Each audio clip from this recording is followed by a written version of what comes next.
And the Federal Inland Revenue Service has directed landlords and property agents to charge 6% stamp duty on all tenancy and lease agreements. This was disclosed by the Director of Communications and Liaison Department, FIRS, Mr. Abdullahi Ahmed, in Abuja. He explained that property-related transactions like tenancy or lease agreement attracts 6% duty payable in percentage of the total value or sum of the tenancy or lease. And I have joining me to discuss this a business consultant, Fola Daniels. Good to have you join us, Fola Daniels. Now, what do you make of this?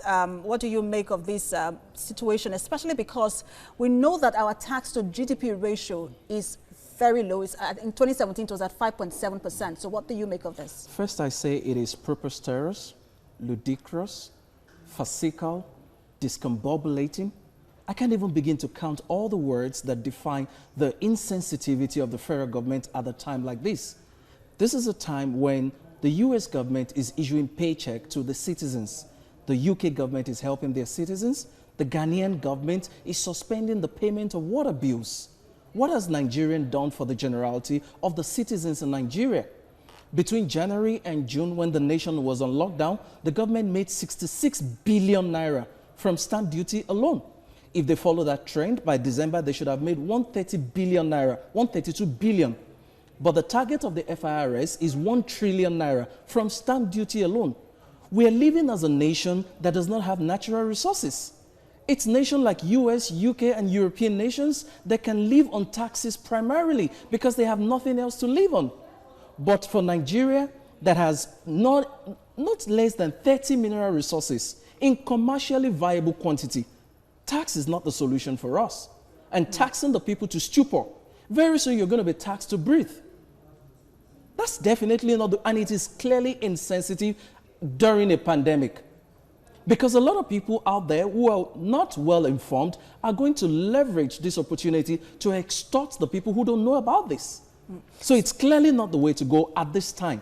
So this is a general sentiment of Nigerians. They say that, look, they're already spending a lot to subsidize on some of the services that government should be providing. So why should they be charged tax? So what do you think that at this point government should do? Because this has already been implemented. I've been an advocate and I've been speaking seriously about suspending this stamp duty for now, suspending the stamp duty on the bank accounts of Nigerians, suspending all these insignificant sum, but to the government, it is insignificant.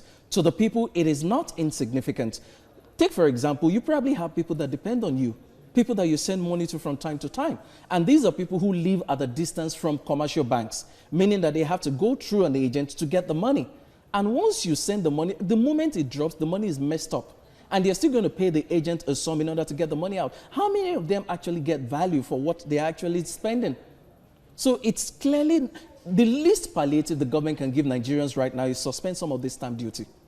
So this is really about revenue generation for government, especially now that we see that the oil price is fluctuating. So when can government The best bet is for the government to increase its tax net and make it easier for people to pay taxes. How many people should be paying taxes compared to the number of people who are paying taxes?